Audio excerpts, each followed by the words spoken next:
Top quality और consistent performance के लिए सिर्फ सिल्वर पंप नाम याद रखना। નમસ્કાર, અમારી વિશેષ રજૂઆત સાથે હું છું જીગર. સાબરકાંઠામાં છેલ્લા કેટલાય દિવસોથી પશુપાલકો અને ડેરી વચ્ચે એક વિખવાદ ચાલી રહ્યો છે. વિખવાદ ભાવફેરને લઈને છે. ખેડૂતોના કેટલાક પ્રશ્નો છે, પશુપાલકોના કેટલાક સવાલો છે, અને આ તમામ સવાલોનું સરળતાથી સમજવા માટે આપણી સાથે જોડાયા છે સાબર ડેરીના એમડી છે સુભાષચંદ્રભાઈ પટેલ. સર, આપનું સ્વાગત છે. સૌથી પહેલો મારો આપનો સવાલ કે પશુપાલકો છેલ્લા 4-5 દિવસથી વિરોધના વંટોળ સાથે ડેરી સામે આક્રોશ વ્યક્ત કરી રહ્યા છે. પહેલાં તો મારે આપની પાસેથી એ સમજવું છે કે આખા ઘટનાક્રમની અંદર ડેરી પશુપાલકોને પહેલાં તો પોતાનો પક્ષ કેવી રીતે રજૂ કરી રહી છે, પશુપાલકોને જેટલા પણ સવાલો છે એ સવાલો સર સરળતાથી એમના જવાબ આપની પાસેથી સમજવા છે. જી, સાબર ડેરીની હું એક વાત કરું તો સાબર ડેરીની એક આજ સુધીની એક પ્રણાલિકા રહેલી છે કે દર વર્ષે જૂનના એન્ડમાં અથવા તો જુલાઈના પ્રથમ સપ્તાહમાં અમે જે આ રિટેન મની જે અમારી જોડે રાખતા હોય, પુલિંગ રેટ સિવાયની જે મળતું હોય એ અમે જુલાઈના ફર્સ્ટ વીક અથવા તો જૂનના એન્ડમાં આપી દેતા હોઈએ છીએ. આ વખતે જે ઓડિટની કામગીરી અમને એવું હતું કે પૂરું થઈ જશે, પણ એ કોઈ કારણસર પૂરી ના થઈ શકી ઓડિટની કામગીરી, જેના કારણે અમે આ જે ભાવફેરની રકમ હતી એ અમે આપી શક્યા નથી. હવે હું તમને સાબરડીના ઇતિહાસની વાત કરું તો સાબર ડેરી 2019-20 થી આપણે બહુ વધારે પાછળ નથી જવું, 19-20માં અમે 770 રૂપિયા પ્રતિ કિલો ફેટે ભાવ આપેલ હતું. આજે 2024-25 આવ્યું, પણ ગયા વર્ષની હું જો વાત કરું તો 2023-24માં પણ અમે 990 રૂપિયા પ્રતિ કિલો ફેટે, એટલે કે 1 કિલો ફેટ જો હોય આપણો કોઈ દૂધ ઉત્પાદકનો તેને 990 રૂપિયા પ્રતિ કિલો મળે. આ વખતે અમે જે લેટ પડ્યા, પણ ત્યારબાદ જે આપણા જે દૂધ ઉત્પાદકો હતા એમને જે ચોમાસાની સિઝનની અંદર પૈસાની ખૂબ જ જરૂરિયાત રહેતી હોય છે ખાતર બિયારણ ખરીદવા માટે. તો એની જરૂરિયાત પૂરી કરવા માટે જે અમને જિલ્લાના કલેક્ટરશ્રીએ એવું કીધું કે તમે અત્યારે પ્રોવિઝનલ આપી દો, એટલે અમે જે અમારા બોર્ડ મિટિંગમાં નિર્ણય કરી અને 960 રૂપિયા પ્રતિ કિલો ફેટ એક પ્રોવિઝનલ રેટ તરીકે ચૂકવી દીધેલ છે, જે તારીખ 11 જુલાઈના રોજ આપી દેવામાં આવેલ છે.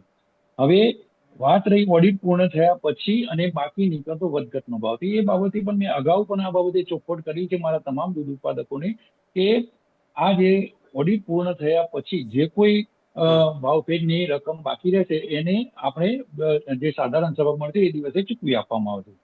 હવે અત્યારે જે દૂધ ઉત્પાદકોમાં જે ગેરસમજ ઊભી થઈ છે હું ફરીથી આપણા માધ્યમથી કરું છું કે હવે થોડા જ સમયની અંદર મારું ઓડિટનું કામ પૂર્ણ થઈ જશે અને હું ખાતરી આપું છું કે જે સારામાં સારો ભાવફેર આપણે આપી અને દૂધ ઉત્પાદકોને નિરાશ નહીં કરીએ.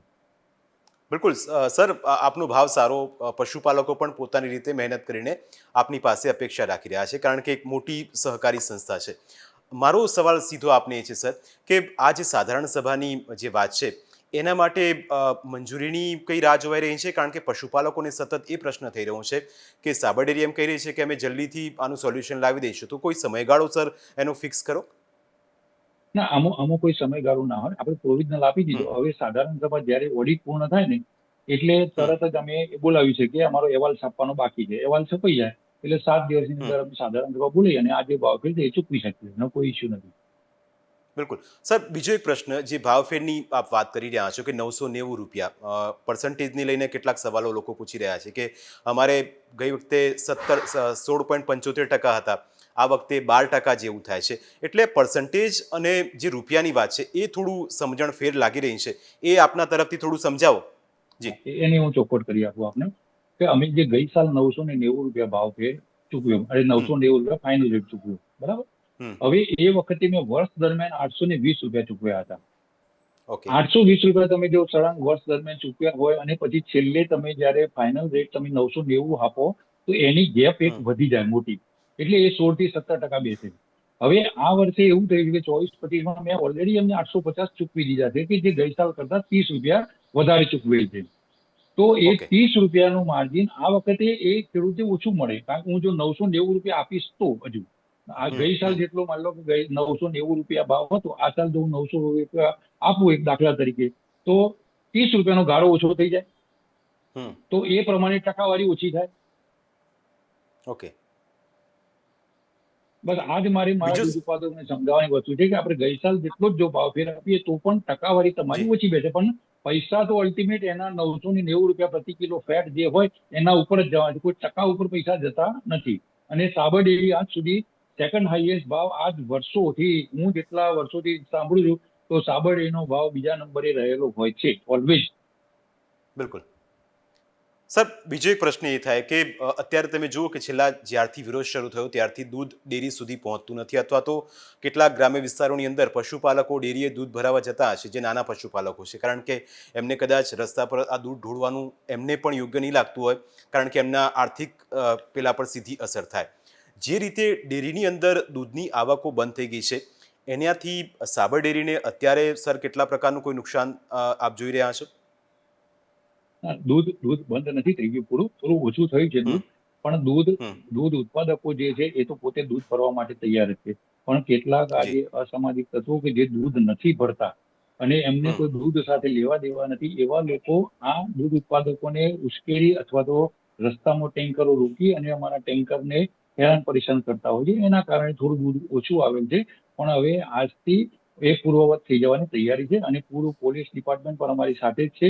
એટલે કોઈ પણ અમને અગવડતા પડશે તો અમને પોલીસ સ્ટાફ તરફથી પણ પૂરેપૂરી મદદ મળવાની શક્યતા છે, મળે જ છે. અને આજથી હવે પૂર્વવત થઈ જશે પૂરો દૂધનો પુરવઠો. બિલકુલ. સર, બીજો એક પ્રશ્ન, જે ભાવફેરની આપ વાત કરી રહ્યા છો 990 રૂપિયાની, એ પશુપાલકોના જે એકાઉન્ટ છે એમમાં ક્યારે આવશે? પેમેન્ટની જે 10-10 દિવસે પેમેન્ટ થતું હોય અને આ આખા વર્ષનો જે નફાની વાત થતી હોય, તો પશુપાલકોને આ જે ભાવફેર છે એમને ક્યારથી સર મળવાનો શરૂ થશે? અમે આ જે એમનું રેગ્યુલર પેમેન્ટ છે એ તો 10 દિવસે થઈ જતું હોય છે, પણ આ ભાવફેરની રકમ જે હોય, માની લો કે અમે જે 960 પ્રમાણે પ્રોવિઝન આપ્યું એ અમે 11 હમ જુલાઈના રોજ એમના ખાતાઓમાં આપી દીધેલ છે. હમ અને હવે જે બાકી નીકળતો હશે એ પણ એમના ખાતામાં અપાઈ જશે. જે દિવસે અમારી સાધારણ સભા મળશે એના બીજા કે ત્રીજા દિવસે પેમેન્ટની ડેટ હોય એ દિવસે સેટ કરીને આપી દઈશું.